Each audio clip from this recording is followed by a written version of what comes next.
성도 여러분, 사막의 신기루에 대해서 들어보셨습니까? 갈증에 타들어가는 여행자에게 오아시스는 생명 그 자체이지만 다가갈수록 멀어지는 신기루는 결국 뜨거운 모래 바람만을 남길 뿐입니다. 인류의 역사는 어쩌면 이 실체 없는 신기루를 쫓는 과정의 반복일지 모릅니다. 우리가 이토록 허무한 것을 쫓는 이유는 세상에서 가장 속이기 쉬운 사람은 바로 나 자신이기 때문입니다. 여러분, 바람으로 배를 채울 수 있을까요? 바람은 우리에게 아무런 영양분을 주지 못합니다. 특히 본문 1절의 동풍은 아라비아 광야에서 불어오는 파괴적인 열풍입니다. 이 바람이 불면 모든 식물은 순식간에 말라 죽습니다. 지금 이스라엘은 자신들을 살찌워 줄 것이라 믿고 쫓아가는 그 동풍 때문에 도리어 영혼이 바짝 말라 죽어가고 있습니다. 솔로몬은 전도서에서 이를 일컬어 헛되고 헛되니 모든 것이 헛되도다고 탄식하며 이것을 바람을 잡으려는 것과 같다고 표현했습니다. 잡았다고 생각하는 순간 손가락 사이로 빠져나가는 허무함이 하나님 없는 인생이 마주할 결론인 것입니다. 그렇다면 왜 이스라엘은 이토록 험한 바람을 쫓게 되었을까요? 본문은 그 이유를 그들의 거짓과 포악에서 찾습니다. 그들은 하나님이라는 영원한 반석을 버리고 아스루와 애굽이라는 강대국 사이에서 이중 계약을 맺으며 기름을 바쳤습니다. 이것은 지독한 불신앙이자 영적인 간음입니다. 하나님은 지금 우리에게 물으십니다. 너는 지금 무엇으로 배를 채우느냐? 내가 쫓는 그 동풍이 너를 구원할 수 있겠느냐? 오늘 본문은 이 질문에 답하기 위해 이스라엘의 조상 야곱을 소환하고 있습니다. 왜일까요? 야곱이야말로 평생을 바람을 잡으렸던 인물이었기 때문입니다. 형의 장자권을 뺏고 재산을 모으려 혈안이 되었던 그의 모습은 지금 동풍을 먹고 있는 에브라임의 모습이며 또한 우리의 모습이기도 한 것입니다. 하지만 하나님은 야곱의 실패에서 이야기를 끝내지 않으십니다. 그가 어떻게 이스라엘이 되었는지, 어떻게 다시 베델의 하나님을 만나게 되었는지를 주목하십니다. 이 시간 우리를 숨막히게 했던 세상의 동풍이 멈추고 성령의 단비가 내리기를 소망합니다. 이제 내가 나를 속이는 허물하는 갈증을 넘어서 하나님이 주시는 생동감 넘치는 삶의 여정을 시작해 보겠습니다. 먼저 살펴볼 것은 1절부터 2절까지 해서 바람을 먹다입니다. 본문 1절은 우리 인생의 가장 비극적인 모습을 단 한 문장으로 폭로합니다. 호세아서 12장 1절입니다. 에브라임은 바람을 먹으며 동풍을 따라가서 종일토록 거짓과 포악을 더하여 아스루와 계약을 맺고 기름을 애굽에 보내도다. 여기서 먹다의 히브리어 동사 라는 단순히 음식을 섭취하는 것이 아니라 양을 치다, 방목하다라는 뜻을 내포합니다. 이는 에브라임 즉 북이스라엘이 바람을 자신의 양식으로 삼고 목자로 삼아 따라다니고 있다는 것입니다. 또한 북이스라엘은 아수르와 언약을 맺고 애굽에 기름을 보냅니다. 이것은 하나님만을 의지해야 할 언약 백성이 강대국 틈바구니에서 줄타기 외교를 하는 비참한 모습인 것입니다. 여기서 기름에 해당하는 히브리어 명사 쉐메는 풍요와 축복의 상징입니다. 그들은 하나님이 주신 축복을 이방 나라의 환심을 사기 위한 뇌물로 바치고 있는 것입니다. 그런데 2절에서 하나님은 이들을 법정 용어인 히브리어 명사 리브 즉 논쟁으로 다스리겠다고 하십니다. 2절입니다. 여호와께서 유다와 논쟁하시고 야곱을 그 행실대로 벌하시며 그의 행위대로 그에게 보응하시리라. 하나님은 단순히 화를 내시는 것이 아니라 북이스라엘에 대하여 계약 위반에 대한 정당한 고소를 진행하고 있는 것입니다. 이 모습은 오늘날 우리의 자화상과 너무나 닮아 있습니다. 우리는 무엇으로 배를 채우려 합니까? 숫자의 바람입니다. 통장의 잔고, 아파트의 평수, 자녀의 성적이라는 숫자가 우리를 배부르게 할 것이라고 믿었습니다. 그리고 평판의 바람입니다. SNS의 좋아요 개수와 타인의 인정이라는 바람을 먹으며 살아갑니다. 또한 속도의 바람입니다. 남들보다 빨리 가야 한다는 강박 속에 동풍에 쫓기듯 질주합니다. 하지만 하나님께서는 이 모든 것들은 먹으면 먹을수록 더 허기진 바람일 뿐이라고 말씀합니다. 두 번째로 살펴볼 것은 3절부터 5절까지 해서 우리들의 자화상인 야곱의 인생입니다. 하나님은 에브라임의 죄를 지적하시기 위해 조상 야곱의 생애를 세 가지 장면으로 압축하여 제시합니다. 먼저 야곱은 태어날 때부터 형 에서의 발꿈치를 잡았습니다. 3절입니다. 야곱은 모태에서 그의 형의 발꿈치를 잡았고 또 힘으로는 하나님과 겨루되. 여기서 발 뒤꿈치를 잡다라는 히브리 동사 아카브는 속이다라는 뜻도 갖고 있습니다. 이는 인간의 본성적인 탐욕과 수단 방법을 가리지 않는 생존 경쟁을 상징하는 것입니다. 또한 야곱은 장년에 하나님과 힘을 겨룹니다. 야복강과 브니엘에서의 씨름 사건입니다. 그러나 여기서 중요한 반전이 있는 것이죠. 4절은 야곱이 천사와 겨루어 이기고 울며 그에게 간구하였다고 말합니다. 12장 4절입니다. 천사와 겨루어 이기고 울며 그에게 간구하였으며 하나님은 베델에서 그를 만나셨고 거기에서 우리에게 말씀하셨나니. 창세기 32장에는 야곱이 울었다는 기록이 직접적으로 나오지 않지만 호세아는 성령의 감동을 통해 그 속에 숨겨진 진의를 꿰뚫어 보았습니다. 창세기 32장 26절입니다. 그가 이르되 날이 새려하니 나로 가게 하라. 야곱이 이르되 당신이 내게 축복하지 아니하면 가게 하지 아니하겠나이다. 여기서 야곱이 이겼다는 것은 그의 힘이 강해서가 아닙니다. 그는 울며 간구함으로 승리했습니다. 즉 당신이 내게 축복하지 아니하면 가게 하지 아니하겠나이다라고 끝까지 하나님의 옷자락을 붙들고 늘어지는 그 신앙의 태도를 하나님께서 야곱의 승리로 정의해 주셨습니다. 그리고 그의 이름을 야곱에서 이스라엘로 바꿔 주신 것입니다. 그는 환도뼈가 위골되는 고통 속에서 비로소 자신의 꾀를 버리고 하나님을 붙잡았습니다. 그리고 하나님은 야곱을 베델에서 다시 만나 주셨습니다. 베델은 야곱이 도망자 신세일 때 하늘 문이 열렸던 곳입니다. 야곱은 5절에서 하나님을 만군의 하나님 여호와라고 부릅니다. 이 만군을 뜻하는 히브리어 체바오트는 하나님이 우주적 통치자이심을 강조하는 것입니다. 5절입니다. 여호와는 만군의 하나님이시라. 여호와는 그를 기억하게 하는 이름이니라. 우리 역시 인생에서 환도뼈가 부러지는 순간이 있습니다. 믿었던 사업이 무너지고 건강이 위협받고 관계가 단절될 때입니다. 그때가 바로 울며 간구할 때인 것입니다. 영국의 설교자 스펄전 목사님은 하나님은 우리를 넘어뜨리셔서 우리가 하늘을 바라보게 하신다고 말했습니다. 야곱의 승리는 자기 부정에서 시작되었습니다. 여러분은 지금 무엇을 붙잡고 씨름하고 있습니까? 내 수단입니까? 아니면 하나님의 옷자락입니까? 세 번째로 살펴볼 것은 6절에서 회개의 증거인 인애와 정의입니다.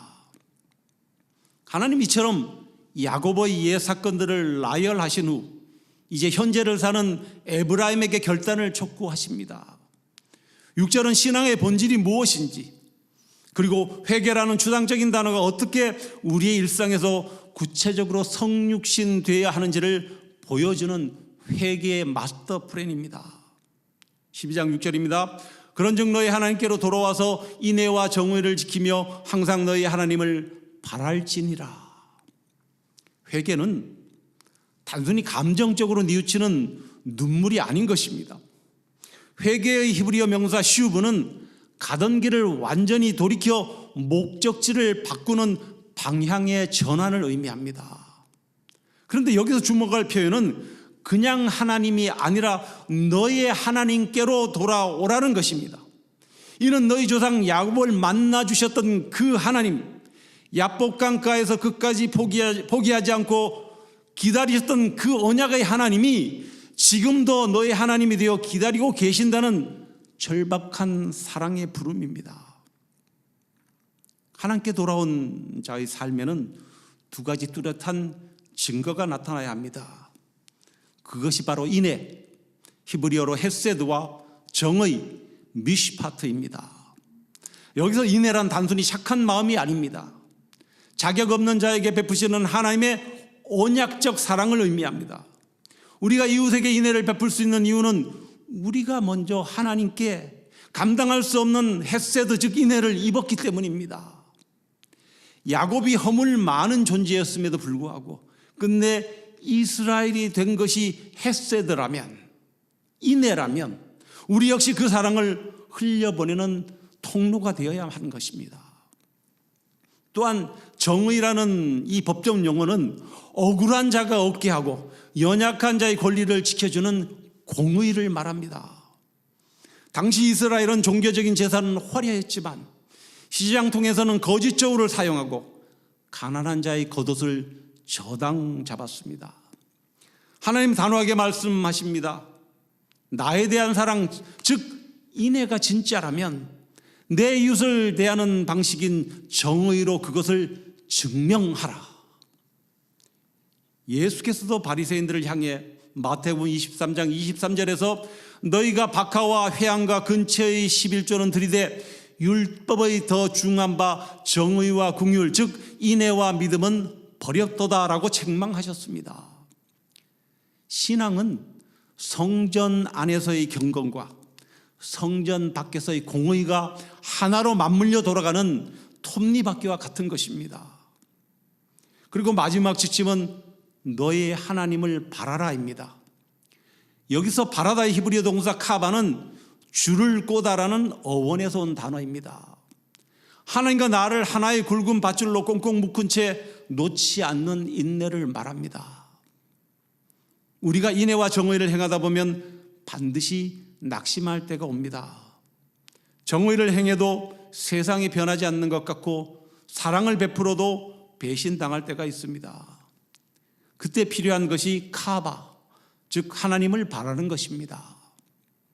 하나님을 바라는데 항상 계속해서 기대하라는 것입니다. 일이 잘 될 때만 바라는 것이 아니라 광야 같은 현실 속에서도 하나님의 때를 기다리며 그분께 시선을 고정하는 것, 그것이 회개한 자의 마땅한 태도인 것입니다. 자전거가 앞으로 나가기 위해서는 앞바퀴와 뒷바퀴가 함께 굴러야 합니다. 하나님을 향한 소망, 즉 카바가 앞바퀴라면 이웃을 향한 인애와 정의, 즉 헤세드와 미시파트가 뒷바퀴인 것입니다. 우리의 모습은 어떻습니까?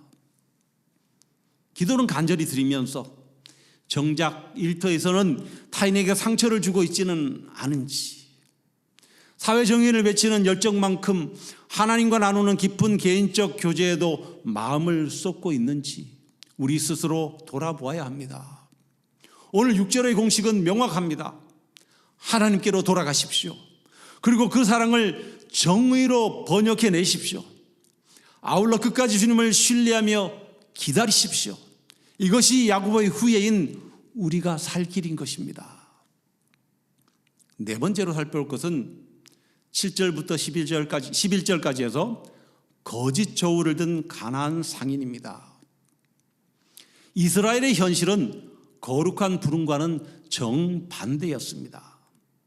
7절은 그들을 상인, 즉 케나안이라고 부르는데 이는 가나안이라는 지명을 넘어 당시 상인을 뜻하는 일반 명사였습니다.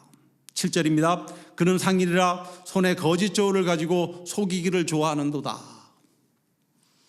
이것은 언약 백성이 가나안 사람처럼 되어 버렸다는 통렬한 비판입니다.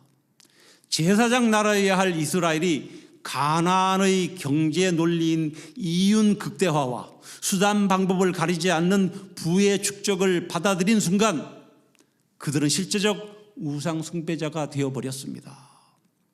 또한 사회적 공의를 상징하는 저울이 거짓 저울이 되었다는 것은 타인의 결핍을 이용한 착취 구조에 이스라엘이 가담했음을 의미합니다. 아울러 8절에 나타난 에브라임의 고백은 현대인의 일그러진 자아상을 보여주는 것입니다. 12장 8절입니다. 에브라임이 말하기를 나는 실로 부자라 내가 재물을 얻었는데 내가 수고한 모든 것 중에서 죄라 할 만한 불의를 내게서 찾아낼 자 없으리라 하거니와. 여기서 내가 수고해 얻었으니 죄가 없다는 이 논리는 무서운 자기 기만입니다. 과정의 불의함이 성실한 노력이라는 포장지로 가려진 것입니다. 그들은 부를 하나님의 축복이자 허락의 유일한 척도로 삼았고 그 결과 양심의 가책은 사라지고 종교적 정당화만 남았습니다. 이는 과거 야곱의 승리에 취해 현재의 타락을 보지 못하는 눈먼 신앙에 대한 지적인 것입니다. 하나님께서는 부유함에 취한 그들을 다시 장막, 즉 광야로 내보내겠다고 하십니다.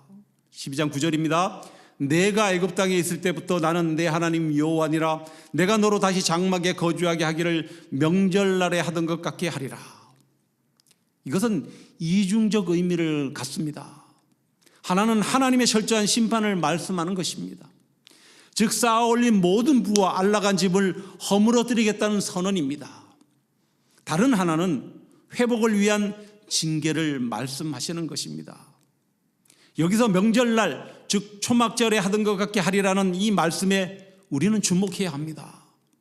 초막절의 본질은 화려한 집을 떠나 초라한 초막에 거하면서 과거 광야 시절 아무것도 없던 우리를 먹이시고 입히신 그 하나님의 은혜를 기억하는 절기입니다.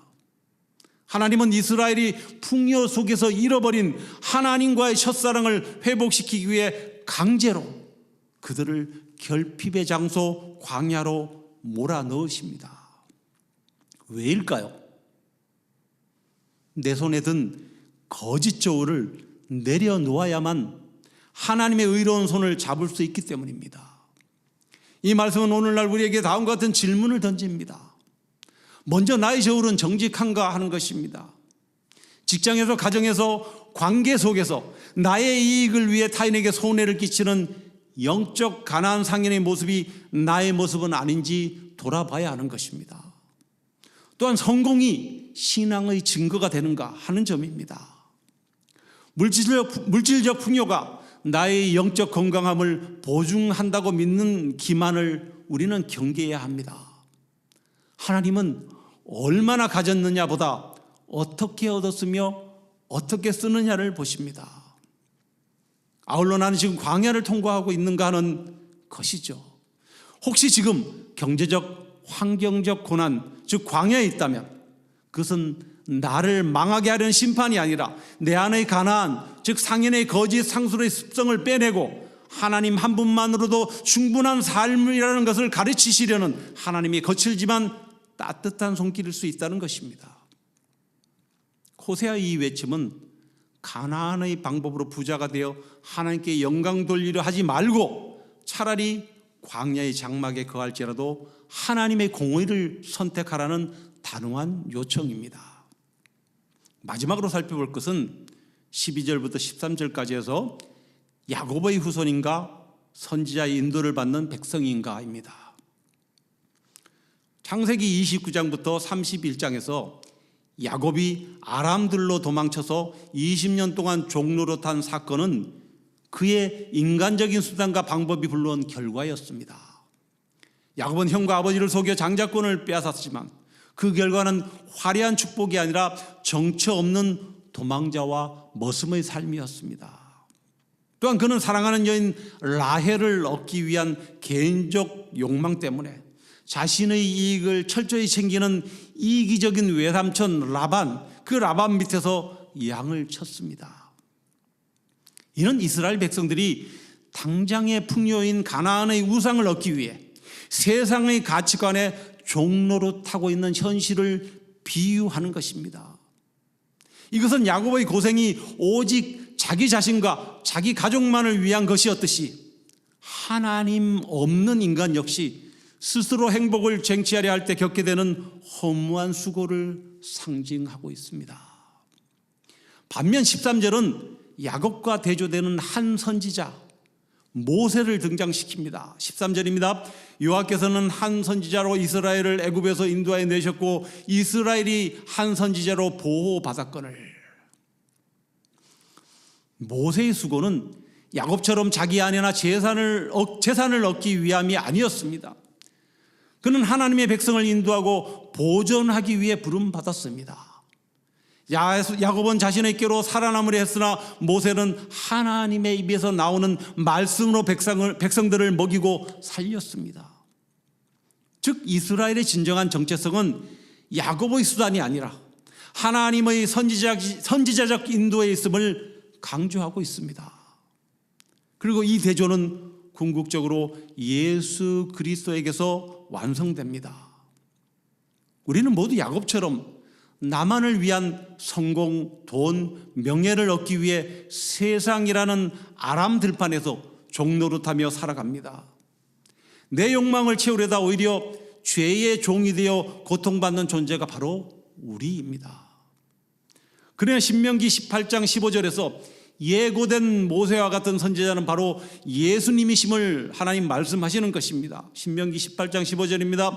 내 하나님 여호와께서 너희 가운데 내 형제 중에서 너를 위하여 나와 같은 선지자 하나를 일으키시리니 너희는 그의 말을 들을지니라.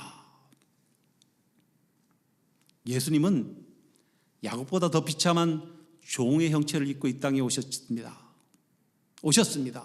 하지만 그것은 자신의 욕망 때문이 아니라 우리를 죄의 종살이에서 건져내기 위한 순종이었습니다. 또한 모세가 이스라엘을 애굽에서 인도해냈듯 예수님은 우리를 죄와 사망의 법에서 영원히 해방시키셨습니다. 이것은 광야 같은 세상 속에서 우리를 실족하지 않게 끝까지 붙드시고 보호하시는 분은 야곱의 꾀가 아니라 선지자이신 그리스도의 중보 사역인 것입니다. 본문에서 하나님께서 호세아를 통해 이 두 인물을 대조하신 이유는 분명합니다. 너희는 야곱의 후손인가? 아니면 선지자의 인도를 받는 백성인가? 야곱이 야복강가에서 환도뼈가 부러진 후에야 비로소 이스라엘이 되었듯 우리도 내 힘을 빼는 훈련, 즉 야곱의 방식인 내 수단과 거짓 저울을 내려놓아야 합니다. 그리고 모세의 말을 듣지 않은 자들이 광야에서 쓰러졌듯이 오늘날 우리는 참된 선지자신 예수 그리스도의 말씀 앞에 머물러야 합니다. 이제 호세아 12장은 우리에게 이렇게 묻습니다. 자신의 욕망을 위해 스스로 종이 된 야곱의 길을 갈 것인가? 아니면 우리를 위해 종이 되신 예수 그리스도의 인도 아래 참된 자유를 누릴 것인가? 우리 인생은 야곱의 수고로 유지되는 것이 아니라 우리를 인도하시고 보존하시는 한 선지자 예수 그리스도의 은혜 위에 세워져 있습니다. 이제 말씀을 맺습니다. 미국 서부 개척 시대에 황금을 찾아 나섰던 수많은 사람들이 사막에서 신기루를 보고 달려가다 목숨을 잃었습니다. 그들은 모래바람을 물로 착각했습니다. 오늘 호세아가 말하는 바람을 먹는 자가 바로 이들입니다. 본문 14절 말씀은 준엄합니다. 에브라임이 주를 경노하게 하였으므로 그 핏값을 그 위에 머물게 하시겠다고 합니다. 12장 14절입니다. 에브라임이 경노하게 함이 극심하였으니 그의 주께서 그의 피로 그의 위에 머물게 있게 하시며 그의 수치를 그에게 돌리시리라. 10절에서 하나님은 수없이 선지자를 보내고 비유를 베풀어 경고하셨지만 그들은 끝내 거부했습니다. 그렇다면 오늘 우리는 어떤 길을 걷고 있습니까? 본문에서 바람을 먹는 길이란 세상의 성공과 쾌락을 쫓으며 거짓 저울로 자신을 속이는 길입니다. 반면에 베델로 돌아가는 길은 나의 무능을 인정하며 울고 간구하며 인애와 정의를 실천하는 길입니다. 여러분은 가나안 상인입니까? 아니면 하나님의 언약 백성입니까? 여러분의 비즈니스 현장에서, 또 가정에서, 일터에서 거짓 저울을 내려놓으십시오. 내가 이만큼 성공했으니 하나님도 인정하실 거야 라는 오만을 버리십시오. 대신 분이엘의 야곱처럼 하나님이 바지가랑이를 붙잡고 우십시오. 주님, 제가 형의 발 뒤꿈치를 잡고 살았습니다. 이제는 주의 손을 잡고 살겠습니다. 내 삶에 인애와 정의가 흐르게 하옵소서. 이 고백이 있을 때 광야는 축제의 장막이 되고 우리의 수치는 하나님의 영광으로 바뀔 것입니다. 야곱을 이스라엘로 바꾸신 그 하나님이 오늘 방황하는 우리를 부르고 계십니다. 여러분, 베델의 하나님께로 지금 돌아가야 합니다. 이제 내가 나를 속이는 허물하는 그 화려한 분장을 지우고 야곱이 야복강가에서 울며 간구했던 그 절박한 진실함으로 돌아가기를 다짐하는 저와 여러분 되시기를 주님의 이름으로 간절히 축원합니다.